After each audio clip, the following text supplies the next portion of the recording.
Thanks for a great morning, guys. This isn't a pitch to go get fit and healthy, but it's a very important thing to think about. I'm in my 50s, and as you get older, you start realising that, if not already, your health is the most important thing, by far. Doesn't matter about work, business, everything else. Without your health, you've got nothing at all. I made a commitment a couple of years ago that I want to live till 80 healthy, not just get to 80, but healthy all the way through. So when I'm in my 70s, I'm still be able to walk around, walk upstairs, travel and do things like that. But what you usually get is what you focus on the most. Health is probably the most important thing. Do you find it better that you exercise in the morning than night? Because I'm a morning person, I'm not a night person. So if I was a night person, it'd be night. So you just got to do with the flow of your body. I have a question first. Does it actually make a difference to exercise morning and night? Pretty much just depends on the person. It's definitely a fantastic way to start your day. If you can get your workout and get it out of the way, I think it sets you up for a successful day. That's one thing that is more important to you, which is your health. And it's the number one thing you pick up and do it in the morning, then the rest can just follow. When you're starting your journey, it's too many variables that tend to look at. And when you focus on all those things, you tend to be distracted and feel like there's so much going on and I cannot be able to start. So number one, just start getting yourself up and knowing that I'm going to exercise. And then now start looking at other variables. When people walk in the gym, they want to know what they're eating, what time they should be sleeping, how long they're exercising. Those are just big questions. And if I'm just coming down and just breaking out everything to you, I don't think I'm able to comprehend all that and you feel like it's a lot. So pretty much for someone who's just starting, start really basic, start exercising. If you've been consistent for 2 weeks, now you can start having a chat about like how I should be exercising. So I'll be coming in, started walking. It's a step. Finish your walk, do it for 2 weeks consistently. You're creating a habit out of it. After that, move to the next step. So my workout plan, how should I be structuring my workout? Tackle that. The next thing is your nutrition. So how are you going to be tackling your nutrition? But if at the first go already you're walking in the gym, you're cutting out your calories, you start exercising already, you're doing more. Set yourself up for failure because you're overloaded. Yes. Stretching is important. Stretching definitely is important. Before exercising, it's good to make sure that you have good mobility, you can move, because it's not right to just go to the gym and then you just walk in and you're just lifting weight. Number one is to alert the system that you're about to do this. So it's really good. If you can do quick cardio, if you can, do stretches, use the bands available in the gym. Lewis, people don't have access to, say, a personal trainer. There's probably a million apps out there. Is there anything that you recommend? I personally recommend that you don't follow everything that you find online. Just when you exercise, just pick a few movements that you get stronger in. Because the problem is with commercial gyms, you walk in the gym and there's a million things to do. And when you walk in, you get excited and you want to try everything. And at the end of the day, the goal hasn't been achieved. Because we just want to walk in, pick a few movements, get strong in those movements, and then you see better results. But the problem is everyone is just obsessed about doing a movement that they saw on Instagram. Most people are just doing it for views. Pick the primary movements, the ones that have been over the years been used and have actually been shown to show results. So if I'm going to walk in the gym, I'm going to do squats, deadlifts, bench press, then I'm done. So very simple. But when you go on Instagram and you all see these fancy movements on equipment, people buy that. They think that's how they got where they were. But if you follow the history of this person, using the basics to work. So fitness is just complicated right now because it's no longer fitness, it's just sales. So everyone is selling a 16 weeks transformation. I think that's just business. It's deeper because the gym's job is to keep you distracted because your attention is more important than your outcome of fitness. That's what it is. Like my friend likes all the assisted machine, but no, you're getting assisted by a machine. I like pure like dumbbells and bars. Free weights. Yeah, there's called free weights. Real weights. Yeah. Where you've got the cable machine and everything. Yeah. Like it personally. I think with machines, they do lock you in a position that sometimes may be uncomfortable for you because you're sort of moving on a plane, and which, when you look at our bodies, that's how we were designed. Like when we do squats, our hips protrude backwards. We can't be straight to So those are the things that you should factor in when exercising. Just make sure that when you're doing all these movements, they are safe for you. And then another thing is because that everyone is built different, but the machines are just the same. So there are people who have a longer torso. Like for me, when I sit down, I look short. But when I stand up, oh, you're tall. So I have longer legs, but a shorter torso. The machines are just made for everybody generally. It's really good to get your foundation right. The foundation right, do a lot of free weights. movements that you're comfortable with, and movements that you can be getting stronger in. The problem is people are not fat, they're just under muscled. Because that's one thing people that don't address it. Yeah. When you have the muscle, the efficiency of which you burn fat so fast. Yeah. And all the fat or all the glucose is stored in the muscle if you have big muscle. But the thing is, because the fact that we're under muscle, our body tends to now start packing up fat in our skin, in our organs, all that. So the problem is always being under muscle. We've had this conversation. Yeah. Can you go into how do we get more muscled? Yeah. Muscle is just very simple principles. There has to be mechanical tension. There has to be some sort of resistance. And people don't understand. Muscle is an adaptation. Muscle doesn't just grow because if you don't use it, you lose it. And it's hard to say, especially with men, once you hit 35, it's like losing 1% every year. So you can imagine that cumulatively for the next 20 or 40 years, how much you've lost. So pretty much what you're trying to do is hold on to as much as you can, because muscle has also been proven to be like the organ of longevity. That's why you realize when as you get older, what you do is you mass waste. That's why you have a lot of loose skin. So to slow down that process, it's really good for you to do weight training. So weight training simply is the way to go. Cardio is very important, but at the same time, when you're doing a lot of cardio, your body is burning fat, it's burning muscle at the same time. So you have to strike a balance where you can be able to do your cardio, but put more stress on doing a lot of lifting. And it's not about the looks, because people always think about the aesthetics, because fitness has just been packaged to like the Instagram looks. Yeah, but it's more than that. It's when you look about it's just your brain function. For men and women, both testosterone and estrogen in your bodies. So it's a big concept, but don't just put it in a box where it's just for the visual part of things. Even when you talk about your mind clarity, when you think about something, talk about your energy. When you wake up in the morning, you've done exercise, I think you're more energetic throughout the day if you have exercise, unlike someone who has never exercised. That motivation of just taking a challenge every day depends on how you feel as a person. So, is there an average time frame of how long to be working out for per day? The standard should be around 30 to 45 minutes. It's always good to start on the lower end, 30 minutes, create consistency, and then afterwards, you can progress to 45 minutes. Because I do believe once you've trained for a while, there's a habit that you build, and this is the way that you feel after your exercise. All the adrenaline rush, all the excitement comes in when you're exercising, and that is the feeling that keeps you training. The key word is always just do at least weight training 2 to 3 times a week. Make sure you're tracking your steps. So on average a day, minimum start with around 8,000 steps a day. And also another thing that people definitely underrate is recovery. Sleep is actually literally the best thing ever. Because My biggest lesson the last 3 or 4 months. you realize definitely when you've slept better, you wake up with a lot of energy. You wake up with a lot of clarity. You feel different when you get good sleep. But the moment you're running on 2 hours of sleep, that is just distraction. As much as it sometimes you don't feel like you're tired, it's not about how you feel. Because I was running on under 4 hours. And I felt fine. I woke up fine. Operated fine. You feel definitely different. And then after many, I struggle with, which is used to it. My phone Yeah. late at night, and I'm just sitting in bed with the blue light in my face. So that's why the last few nights before I come here, I've been reading my book before sleep. Yeah, I don't know how many times you were talking about recovery, got to recover and sleep, and say, we're good to go. Yeah. And my fitness accelerated by training less frequently per week, which is counter to what I thought, because I was training more like 5 days a week. We dropped it to 3 days with more recovery. Lewis helped me understand the importance of recovery, because I didn't want to stop. As business owners, I want to be distracted and busy, so I've just removed that to fitness. But, let's be busy over here. And I just got busy.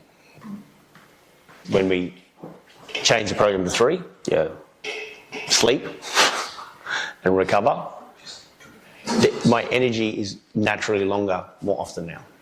I'm clearer now. Not that I wasn't clear. The thing is I wasn't clear, so there was nothing to go at the time. Again, we were talking about yesterday, I was comparing historical data and making decisions in the future. I'm fine here. We mixed it up a bit. I'm becoming this person over here that's 3 days with sleep. I'm going, they're not the same. They're not the same. What did you do to increase your sleep to help? One was no coffee after lunch. Yeah. That was the first one. I went no coffee, then I realised I can't go no coffee. So it was no coffee after 11 a.m. That was number one. Number two was I had a tendency, again, wherever it is. Distraction. Yeah. Dinner and stuff like that, my brain's wide. I will open a project in my head and start thinking about a new project. Now, I don't do it anymore. Other than here, there's nothing new opens up after that time mentally. That was the hardest thing to do. 2 days a week, I'm allowed to do it. Mondays and Tuesdays, because I need that dopamine hit myself. I can't go 0 goals. So Monday, Tuesdays, I'll leave it open. That if I have something, I will go until I'm done. Wednesday, Thursday, Friday, Saturday, Sunday, no, stop. So I had to do this, mate. The caffeine stopped. And I was talking to someone yesterday. I just read and I can't get 2 pages. I literally can't get into the second page. My brain just starts shutting down. So that's the thing, isn't it? Just trying to slow the mind down. I have to slow my mind. I have to. You've got a lot on your plate. Yeah, too many open tabs. Yeah, ooh, look at that one. First shiny object. Woohoo. But for me, I have to put practices in place because I can't just decide to do it. I put rules around myself. Okay, have a rule. That's what the rule. Now, I did this with Lewis, and I have a GPT called TK, and I talk to TK all the time. And so tell me, what should I do? What should I do, TK? It's a AI. It mapped it out for me because it knows me. Recovery, that's a bit, and the thing is, I've been training since I was 15. It's all like new to me. Recovery, yeah, that's cool, yeah, it's cool. As you get older, you realise, no, it's an actual thing. It's just as important as the training. Honestly, like there are days for me because I train 3 weeks really hard, like push really hard in the gym, like 4 to 5 times in the gym. Then I take 1 week. It's like deload week. So that week, when I go to the gym, it's the easy stuff. Your body needs rest, even if you're doing for a good thing. But again, whatever you're doing, it's have moderation. It's have to be somewhere in the middle. You can't overdo anything. What I notice is after I've taken my deload week, the next week I'm way stronger. Another thing that he said, I sleep. When he started telling me that he's monitoring his sleep, and I started monitoring, I'm using my Apple Watch, so I'm sleeping my Apple Watch, and I'm watching every day my sleeping patterns. And I've noticed that the moment I'm getting like 8 hours of sleep, the next day I'm so switched on. Like I'm hitting my PBs just because I'm getting enough sleep. I'm not even changing my diet or anything. It's just getting enough sleep.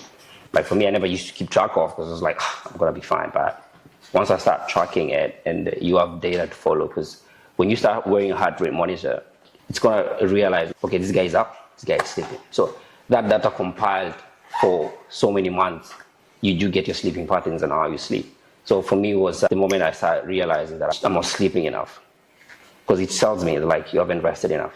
I go to the gym, like things annoy me real quick. If I've showed you something and I have to do it again, then it annoys to me. And I notice it's because I'm not getting enough sleep. So when I start getting enough sleep, I notice that I'm more happier and I'm more positive. So pretty much sleep is a very essential part in your fitness journey. My dad was in the military, so we had structure in the house. So from when you wake up to late in the evening, you had structure, what you're supposed to be doing. And pretty much we knew we had only 3 important meals in a day, which was mandatory breakfast, lunch, and dinner. So we didn't care about the rest. We'd wake up in the morning, have breakfast, then disappear, come back for lunch. So eat lunch, again we disappear, come back in the evening. So I think because it's more like a habit we created as a grown up, that's the same thing. I'm never like into snacking and all that. Just have my big breakfast. Yeah. It's a big breakfast, big lunch, big dinner. That's it. 3 meals a day, yeah. So it's. Do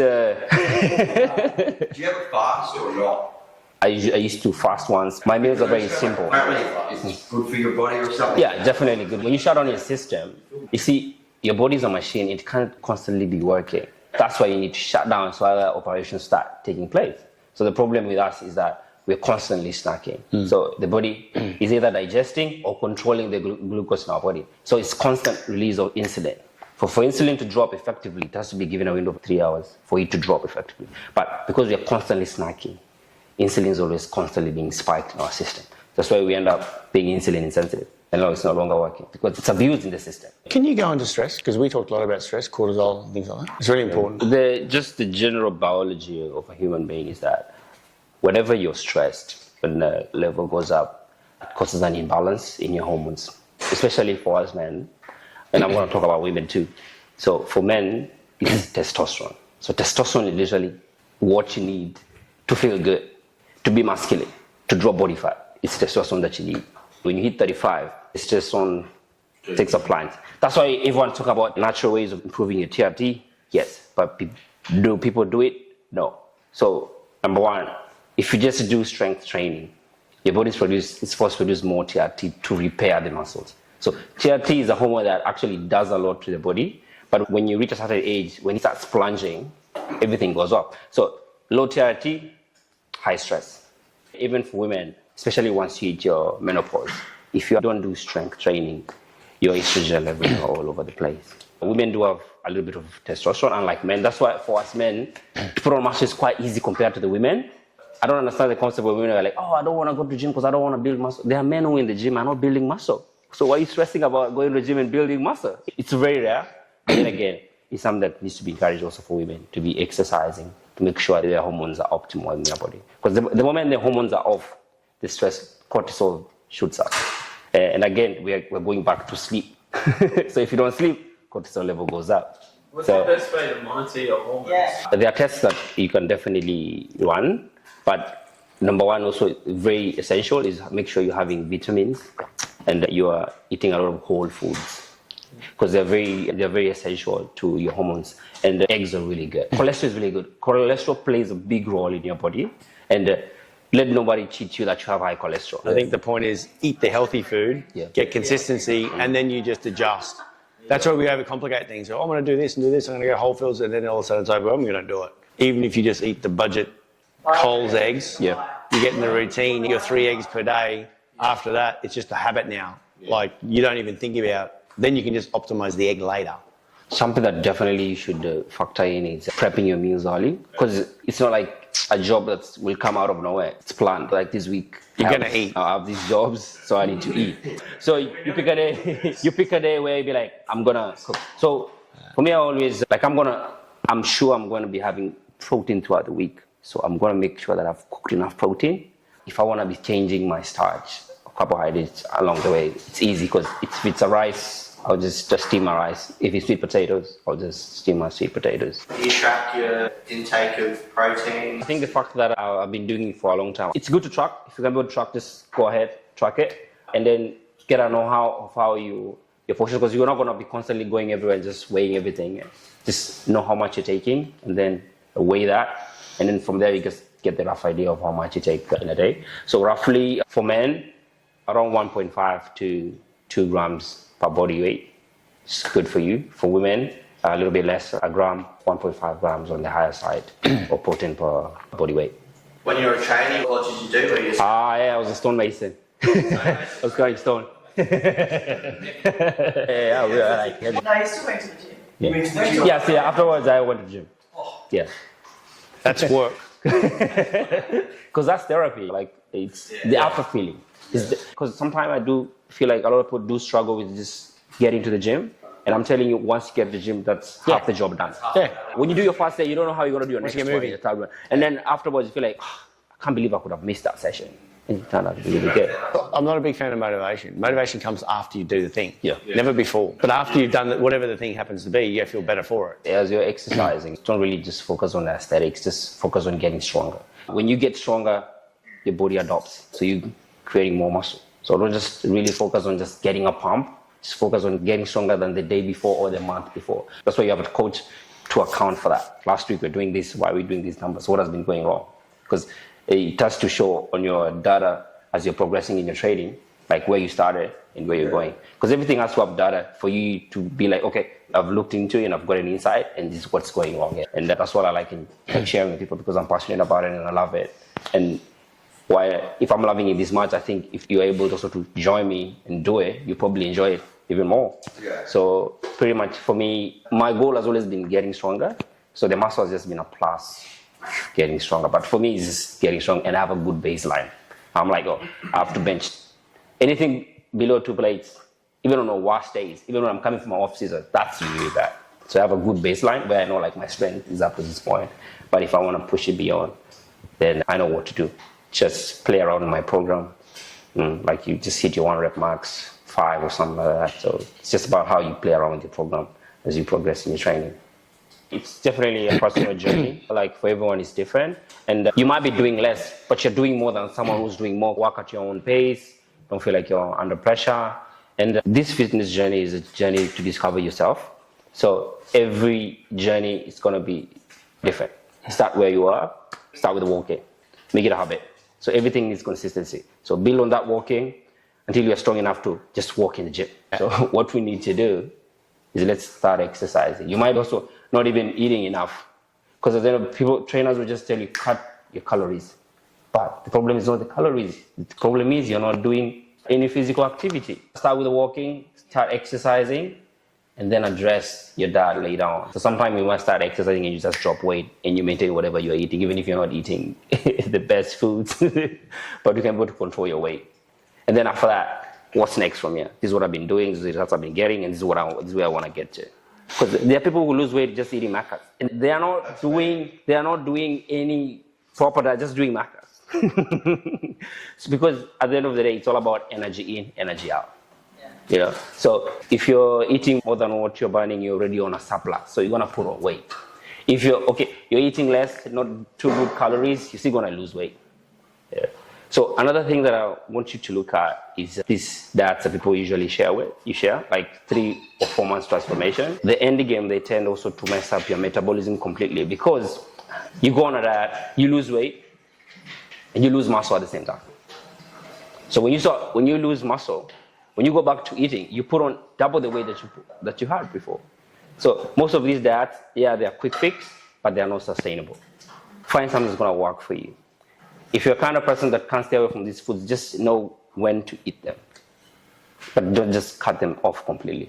Because again, we don't want to mess your metabolism. Because the moment you start losing muscle, your metabolism is going to be off. And that's the thing, you lose weight too quick, you go on a calorie deficit too low. Because sometimes when you're trying to control your calories, you can't just be consuming 3,000 and you're jumping to 1,500 or 2,000. It has to be very gradual. So if I'm going to start losing weight, I'm going to just be on 200 calorie deficit, only 200. And then you slowly increase it to 300 and then maybe 500, and you maintain at that. This weight that kept on coming over time. And the same way it came in, that's how it's supposed to be going out. Even if it's a kilo every month, see progress, still sustainable. Unlike if you lose 5 kilos and then after that, put on 10. Doesn't make sense. So everything has to be very gradual in whatever you're doing. It takes time. Yeah, but people want a quick fix. They want to be like, I'm going to a wedding in 3 months, I need to lose 10 kilos. So you go on a calorie deficit, you lose fat and you lose muscle. You know, you go back up to eating your normal foods, put on top of the weight. So whatever you're doing, just make sure it's a process, and it has to be very consistent. Lewis was saying before, for me, it's not about, younger it was, it's not about the looks, it's how I feel. Exactly, yeah. I just feel better. And the fitness thing for me is not about the fit, like looking, it's my brain feels calmer. I just feel calmer. I've been able to just release stuff. I just feel like I've come down. You're always adapting. So you can imagine how much potential you have that you haven't tapped into in terms of like adaptation, you know. There are so many things Lewis was talking about. Start where you are, A, move to B. I did this because this is applicable not just in business, but in, like, if you put shit in, you get shit out. In your body. Put crap in, crap out. Put crap in, crap out. Same in business. In business, you put crap in the business, you get crap out. It's, if you think about it, like break it down really simply, looking at what we're putting into the system, whether the system be the business or the body, insert whatever that thing is, and be aware of that. Because you know the outcome. The outcome's a result. Look at it. I keep doing that. I keep doing that. I keep doing that. I keep doing that. What you put in is what you get out. Yeah. Yes. It's not as complicated as we try and make it, but we get distracted with busyness and we just keep doing more of the thing, expecting the output to change, because that's our experience. And the only way I know how to address that is slowing down, which is really hard, to be aware of our inputs. Because normally we're just moving at a speed, we just keep increasing inputs rather than removing complexity and going, okay, there's a lot of inputs here. Maybe we just start moving some so I can see what's actually moving the needle. Cool. All right. Good morning. Good morning. All right. Thank you for your workout. Body and head in one go. See? It wasn't that nerve-wracking. It was good, man.